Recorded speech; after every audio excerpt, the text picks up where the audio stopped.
امی میں بتا رہا ہوں میں ماہی آپی سے شادی نہیں کروں گا، آپ منع کر دیں، ابو کو پھپھو سے بات نہ کریں، انان بے بسی سے بولا تھا۔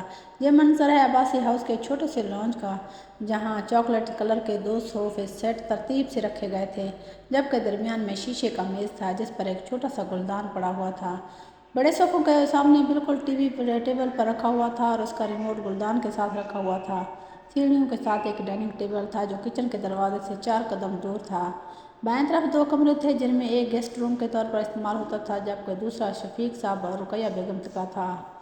انان اور حارث کے کمرے سیڑھی کے بالکل سامنے تھی۔ رقیہ بیگم انان کو 2 دن سے ماہی سے شادی کرنے کے لیے منا رہی تھی، جس سے وہ انکار کر رہا تھا۔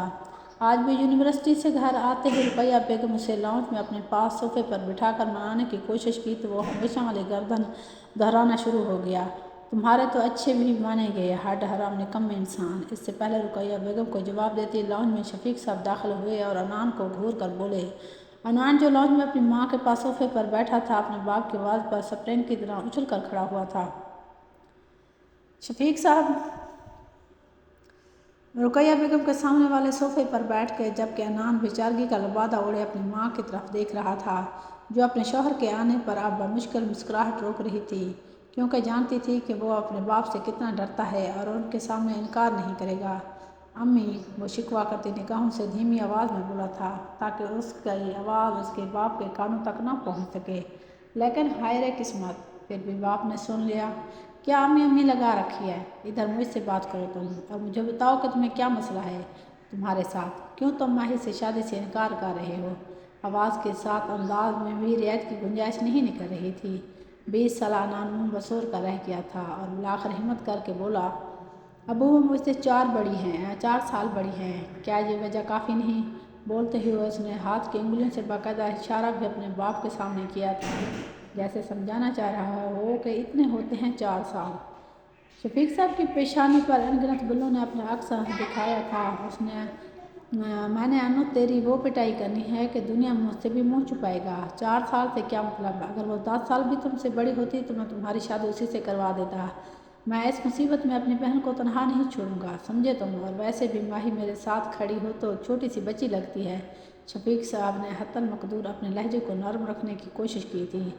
ابو وہ بچی ہیں تو نہیں نا، اور ویسے بھی میں انہیں بہنوں کی طرح مانتا ہوں اور میں انہیں آپ ہی کہتا ہوں۔ انان اس بار نظریں جھکا کر بولا تھا۔ جو بھی تھا وہ اپنے باپ کے سامنے عزت و احترام کا دامن لیتا تھا۔ کل رات ہم جا رہے ہیں حلیمہ کے گھر اور مجھے کوئی بہانہ نہیں سننا تمہارا، سمجھے تم؟ اور یہ بہنوں والی دلیل نہ دو میرے سامنے، وہ تمہاری بہن نہیں ہے، اور رہی اسے آپ ہی بولنے کی بات تو اب وہ تمہارے لیے آپ ہی نہیں ہے، سمجھے تم؟ اور یا اتاروں جوتا؟ اس کے بعد بھی اگر انکار ہے تو پھر تم اسی وقت نکل جاؤ میرے گھر سے۔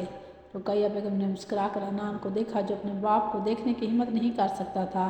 آپ جانتے ہیں میں اپنی ماں کو چھوڑ کر کہیں نہیں جاؤں گا، اس لیے مجھے جذباتی طور پر ہراساں کرنے کی کوشش کر رہے ہیں۔ آخر مجھے کوئی اعتراض نہیں ہے اس رشتے پر، لیکن اگر بعد میں میرا مطلب ہے ماہی کو کوئی شکایت ہوئی تو مجھے مت کہیے گا۔ بالآخر وہ ہار پر مانتے ہوئے باپ کی طرف دیکھنے لگا اور اس رشتے کے لیے رضامند ہو گیا۔ رقیہ بیگم مسکرا کر وہاں سے اٹھیں اور انان کے پاس آئیں۔ میرا شہزادہ بیٹا، میں جانتی تھی تم مان جاؤ گے، ماہی ہے ہی اتنی اچھی۔ یہ بول کر رقیہ بیگم نے اس کی پیشانی پر بوسہ دیا۔ اف کی چند پال میں ہوا ہوتی ہے۔ اس نے مسکرا کر اپنی ماں کو گلے لگایا تھا۔ شفیق صاحب نے اسے گھورا تھا۔ وہ جانتا تھا کہ شفیق صاحب کو انان کے رقیہ بیگم سے اس طرح ان کے سامنے پیار کرنے پر کتنی چڑ ہے، اس لیے وہ معصوم سا بدلہ لے رہا تھا۔ اگر بیٹے سے محبت کا کورس مکمل ہو گیا ہو تو شوہر پر بھی نظر کر لیں۔ بھوک لگی ہے، مجھے کھانا دیں۔ شفیق صاحب نے ان دونوں کو دیکھا۔ رقیہ بیگم نے مسکرا کر انہیں دیکھا۔ کھانا بن گیا ہے، میں لگاتی ہوں ٹیبل پر، تب بھی حارث بھی آ جائے گا۔ یہ بول کر وہ دائیں جانب موجود کچن میں چلی گئی تھیں اور شفیق صاحب لاؤنج میں موجود ٹی وی آن کر دیا تھا۔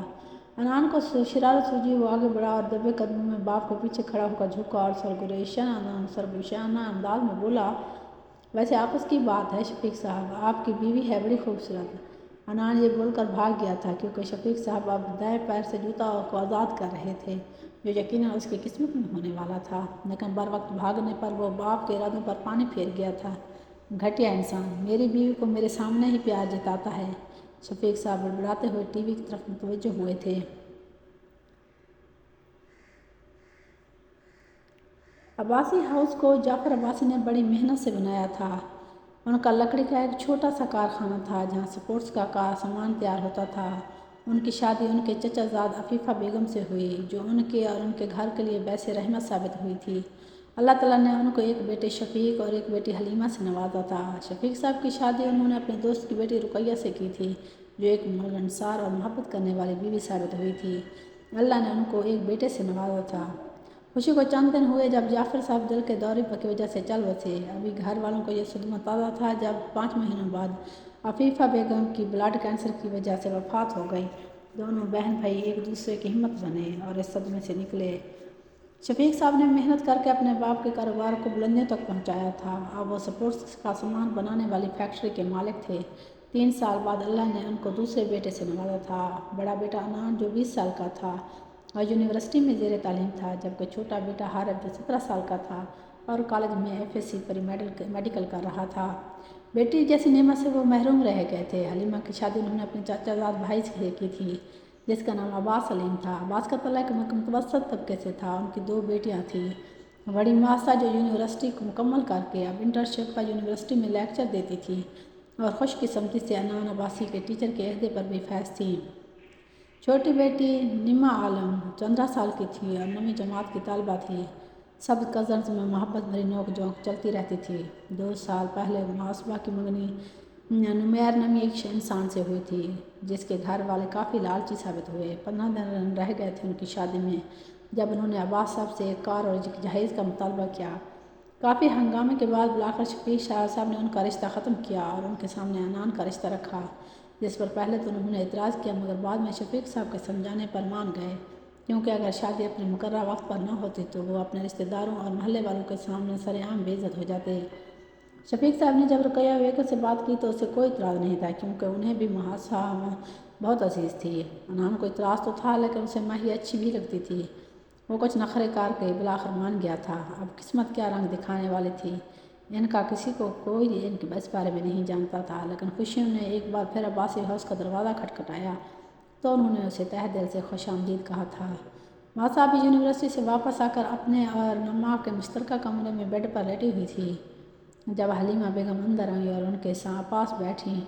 وہ آنکھوں پر دایاں بازو رکھے لیٹی تھی۔ جب حلیمہ بیگم کے پاس بیٹھنے پر اس کی آنکھ کھل گئی، بازو ہٹا کر دیکھا تو سامنے ہی حلیمہ بیگم مسکرا کر اسے دیکھ رہی تھی۔ ماسا نے حیرت سے اپنی ماں کو دیکھا تھا، کیونکہ ان کے منگنی ٹوٹنے کے بعد اس کی ماں کی مسکراہٹ جیسے کہیں کھو گئی سی۔ وہ لیٹے سے اٹھی اور اپنی ماں کو دیکھ کر مسکرانے لگی۔ امی خیریت ہے؟ آج آپ اپنے لبوں کو مسکرانا سکھا رہی ہیں۔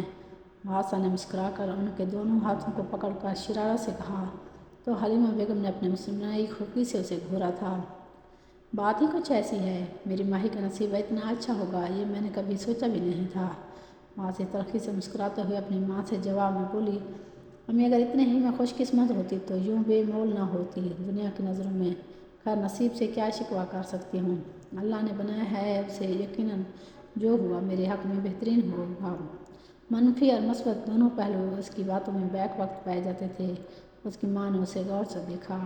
گندمی رنگت جس میں اب لہٹ نمایاں ہوتی تھی، کالے سلک کی بال جن کی چٹیاں بنی ہوئی تھی، علمی دار خمدار پلکیں، کالی آنکھیں جہاں اس وقت صرف ویرانی تھی، چمک تو جیسے کھو گئی تھی۔ ان کی باریک سی ہلکی گلابی لب جو مسکرانا بھول گئے تھے، دائیں گال پر پڑتا ہلکا سا تھا ڈمپل، تیکھے نقش، پتلی سی ناک، وہ کسی کو بھی اپنی طرف متوجہ کرنے کی خاصیت رکھتی تھی۔ مجھے تم سے بہت ضروری بات کرنی ہے۔ حلیمہ بیگم نے اس کے دائیں گال پر اپنا ہاتھ رکھا تو وہ سوالیہ نظروں سے اسے دیکھنے لگی۔ تمہارے ماموں اور تمہارے ابو چاہتے ہیں کہ تمہاری شادی اسی تاریخ پر ہو جس پر طے ہوئی ہے، اس لیے امی دولہے کے بغیر شادی ہوگی آپی کی۔ اس سے پہلے حلیمہ بیگم اپنی بات مکمل کرتی، کمرے میں داخل ہوتی نما نے ان کی آخری بات سن لی اور بلا تردد اس نے اپنی زبان کے ہتھیار سے ان کی بات کو درمیان میں بے دردی سے کاٹا تھا۔ حلیمہ اور ماسا دونوں نے اسے گھورا۔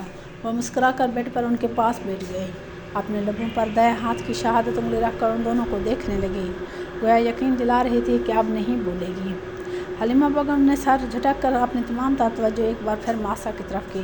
بیٹا تمہارا شفیق ماموں تمہیں اپنی بیٹی بنا کر اپنے گھر لے جانا چاہتے ہیں۔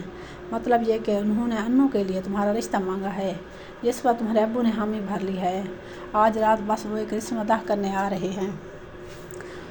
اور امی شدید بے یقینی اور صدمے کی کیفیت میں اس کے لبوں سے بس یہی نکلا تھا، جبکہ پاس بیٹھی نما کے چہرے پر خوشی دیکھنے کے لائق تھی۔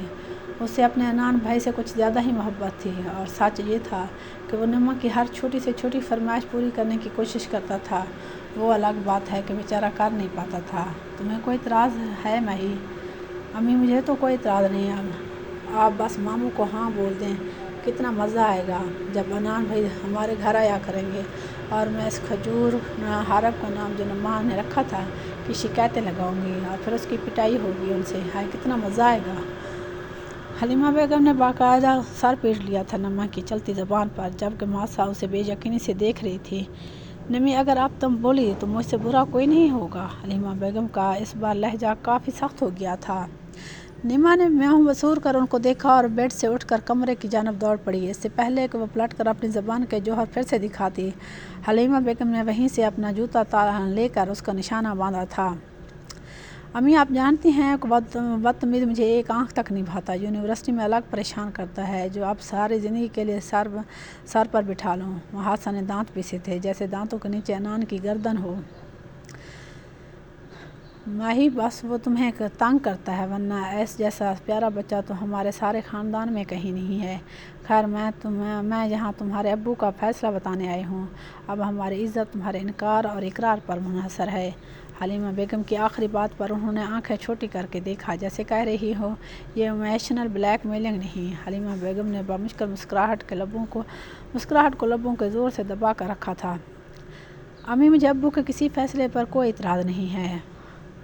نمیر کی دفعہ بھی میں نے ان کے فیصلے کی پاسداری خود پر فرض سمجھی تھی، اور اب بھی ایسا ہوگا۔ لیکن امی آپ خود بتائیں، وہ 4 سال مجھ سے چھوٹا ہے اور مجھے آپ ہی کہتا ہے، کیا یہ اس کے ساتھ ناانصافی نہیں؟ ماسا کی بات پر حلیمہ بیگم اپنی مسکراہٹوں کو لبوں سے آزاد کیا تھا۔ جتنی تم پتلی ہو وہ تمہارے ساتھ کھڑا ہو تو تم سے 4 سال بڑا لگتا ہے، اور رہی آپ ہی کی بات تو تم کون سا اس کی سگی بہن ہو؟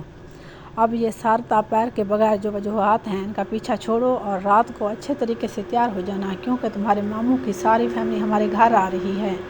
ہماری یہ کوشش ہے کہ رمضان سے پہلے تم دونوں کی شادی ہو جائے۔ حلیمہ بیگم یہ بول کر وہاں سے اٹھی اور کمرے سے باہر نکل گئی۔ ماسا نے حیرت سے ان کی پشت کو دیکھا تو یہ سچ تھا کہ وہ اپنے ماں باپ کو انکار نہیں کر سکتی تھی، لیکن عنان کو اپنی زندگی کے سفر میں ہمراہی کبھی نہیں دینا چاہتی تھی۔ ماسا خود سے بڑبڑائی اور کمرے میں موجود ڈریسنگ ٹیبل پر رکھے اپنے موبائل کو اٹھا کر اس کا نمبر ملانے لگی۔ بیل تو جا رہی تھی لیکن کال وہ اٹھا نہیں رہا تھا۔ کب تک بھاگو گے نالائق انسان! تم آج اگر گھر آؤ گے تو پھر میں دیکھتی ہوں تمہیں۔ ماسا خود سے بول کر کمرے میں واش روم کی طرف چلی گئی۔ سفید کلر کی شلوار قمیض پہنے، بالوں کو جیل سے سیٹ کیے اور پرفیوم کی خوشبو کو ہر سو بکھیرتے وہ اپنے گھر والوں کے ساتھ حلیمہ بیگم کے گھر داخل ہوا تھا۔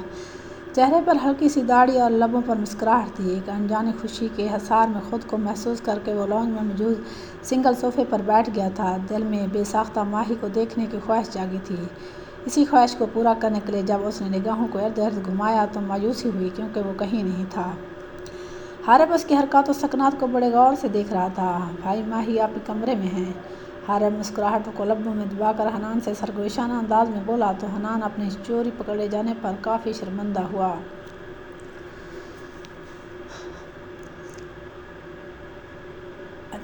اور جو بظاہر دوسرے صوفے پر بیٹھا تھا۔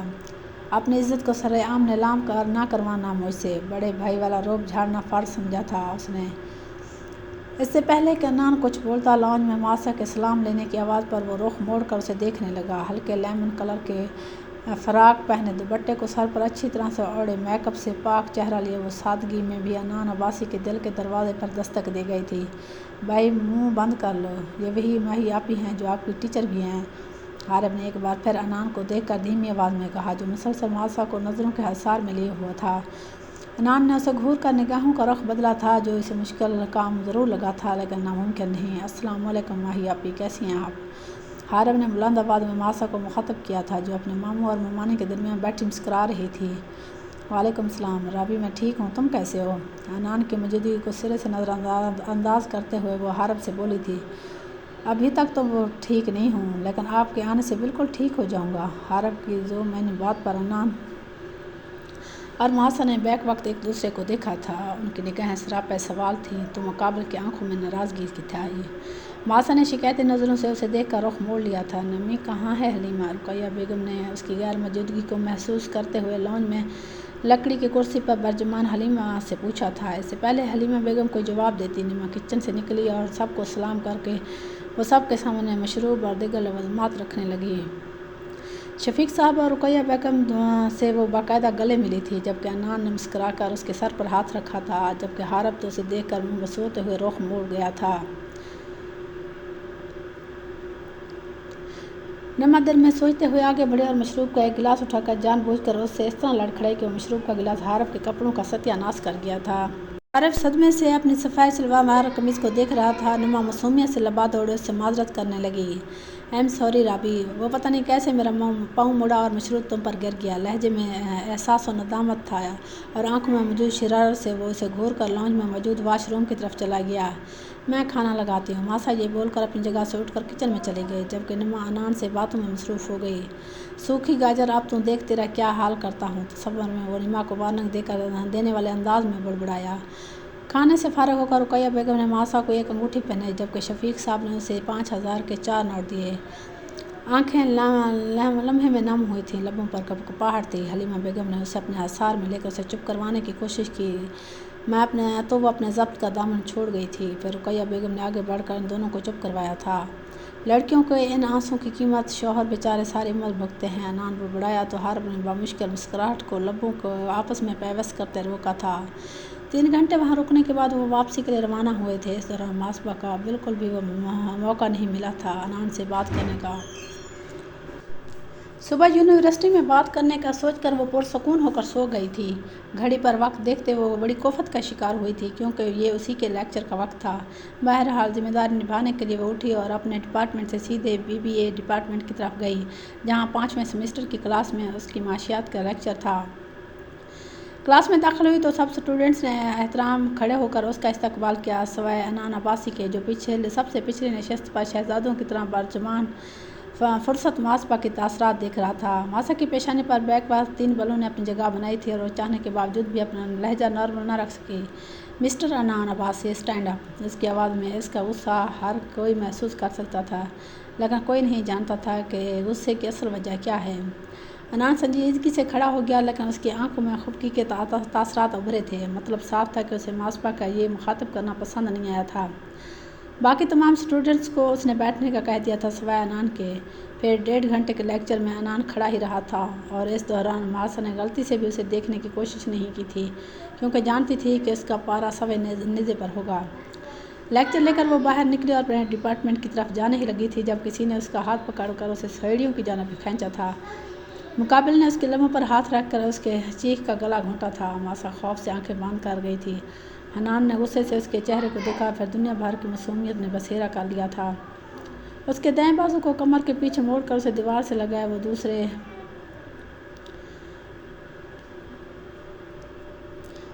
دوسرے ہاتھ سے اس کے لبوں سے ہٹاتے اسے دیوار پر ٹکا گیا اور اس کے چہرے کے نقوش میں کھو سا گیا تھا۔ غصہ ایک لمحے میں ختم ہوا تھا، جبکہ ماسا کی معصومیت کو یوں اس کے چہرے پر سرعام رقص کرتے دیکھا تھا۔ کیوں مجھ پر غصہ نکالا آپ نے؟ لہجے میں نرمی خود بخود اتری تھی۔ ماسا نے پلکوں کے پردے کو آہستہ سے اٹھاتے ہوئے اسے دیکھا۔ گندمی رنگت، گہری بھوری آنکھیں، کھڑی مغرور ناک، ہلکی سی داڑھی، لبوں پر مسکراہٹ اور نگاہوں کا تپش مقابل کو ٹھٹکی باندھے دیکھ رہا تھا۔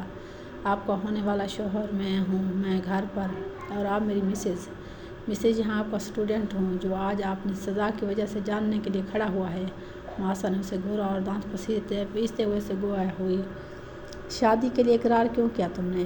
کیا تم نہیں جانتے کہ میں تم سے 4 سال بڑی ہوں؟ کل کو پچھتانے سے بہتر ہے کہ تم آج ہی اس قصے کو ختم کر دو۔ عنان نے مسکرا کر اسے دیکھا۔ کیوں ختم کر دوں؟ بہت سے لوگ ہیں جن کی بیویوں کی عمر ان سے زیادہ ہوتی ہے۔ میں کون سا انوکھا کام کر رہا ہوں؟ ہاں، اگر اس نمیر سے کوئی محبت کا کوئی معاملہ ہے تو بتا دیں، ورنہ دوسری صورت میں آپ کی شادی صرف مجھ ہی سے ہوگی۔ وہ سرد انداز میں بولتے ہوئے ماسا کو جلتے انگاروں پر لوٹا گیا تھا۔ ماسا نے اسے بے یقینی سے دیکھا تھا۔ تم جانتے ہو تمہاری یہ ضد ہم دونوں ہی کی نہیں، ہم سے جڑے باقی رشتوں کو بھی تباہ کر دے گی۔ اور رہی نمیر سے محبت کی بات، تو تمہیں اس سب سے کوئی مطلب نہیں ہونا چاہیے، سمجھے تم؟ اب دور ہٹو، مجھے جانا ہے۔ ماذا نے اعتماد سے جواب دیا، لیکن نم آنکھوں کی دھندلاہٹ مقابل سے چھپی نہ رہ سکی۔ وعدہ کریں روئیں گے نہیں، پھر جانے دوں گا۔ انان نے اپنا دایاں ہاتھ اس کے سامنے پھیلایا تو ماسا نے اسے گھورا اور دانت پیستے ہوئے بولی، مجھے جانے دو انان، ورنہ میں ماموں سے تمہاری شکایت کر دوں گی۔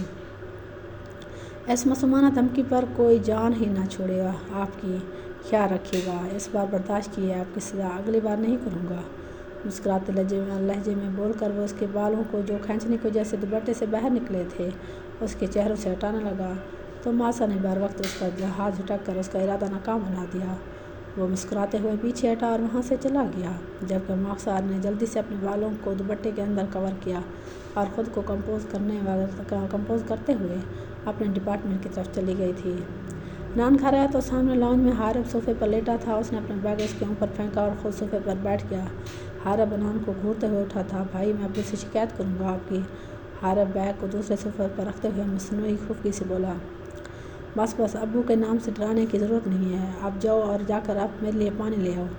میں نہیں لا رہا آپ کے لیے پانی، حارب واپس بیٹھتے ہوئے بولا تو انان نے آنکھیں چھوٹی کر کے اسے گھورا، وہ جو ہمارے محلے کے مولوی صاحب ہیں، ان کی بیٹی عافیہ کو کل بائیک پر بٹھا کر تم نے سارے شہر کی سیر کروائی، یہ ابو کو بتانے میں کتنا وقت لگے گا؟ انان دل جلا دینے والی مسکراہٹ سے حارب کے چہرے کو دیکھ کر بولا جو صدمے سے انان کو دیکھ رہا تھا، بھائی جھوٹ کی انتہا ہے، ویسے میں نے کب کسی کو بائیک پر بٹھایا؟ حارب کی کیفیت پر انان نے بمشکل اپنا قہقہ لگایا، بیٹا تو جانتا ہے تیرا بھائی کمینے پن کی ڈگری کا کورس کر چکا ہے، ثابت کرنا کون سا مشکل کام ہے؟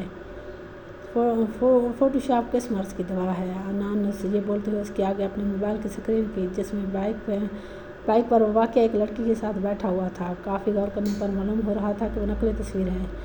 میں جانتا ہوں یہ اس چلاک لومڑی نے آپ کو سینڈ کی ہے، میں ابو کو بتا دوں گا یہ نقلی ہے۔ حارب کی بات پر انان دھیمی آواز میں بولا، بیٹا ہمارا باپ ثبوتوں پر غور کرنے سے پہلے سزا سناتا ہے، سوچ لے، اور دوسری بات ہمارے باپ کا شمار ان معزز ہستیوں میں ہوتا ہے جو یہ جملہ فخر سے کہتے ہیں، ہاں یہ میری اولاد نے ہی کیا ہوگا۔ بھائی آپ مجھے بلیک میل کریں گے مجھے ایک جھوٹی بات پر؟ حارب نے جذباتی پن کا لبادہ اڑانا چاہا تو انان نے مسکرا کر اپنے سر کو ہاں میں ہلایا، بھائی آپ جیسا بھائی تو اللہ کسی دشمن کو بھی نہ دے۔ حارب انان کو گھورتے ہوئے اٹھا اور دانت پیستے ہوئے کچن کی طرف جانے لگا، جب انان نے اسے روکا، رابی تم نمی کو چلاک لومڑی کہنا بند کر دو، اب میری ہونے والی سالی ہے، دوہرا رشتہ بننے جا رہا ہے، خبردار کسی فضول نام سے اسے پکارا کبھی بھی نہیں، آپ مجھے سوتیلے بھائی لگتے ہیں، قسم سے، اس کا بھائی بولا تھا۔ وہ تو ابو کو رحم آ گیا اور تم انان کی چلتی زبان کو بریک۔ لاؤنج میں داخل ہوتے شفیق صاحب کو دیکھ کر لگی جو لاؤنج میں داخل ہوتے وقت ان دونوں کی طرف آ رہے تھے۔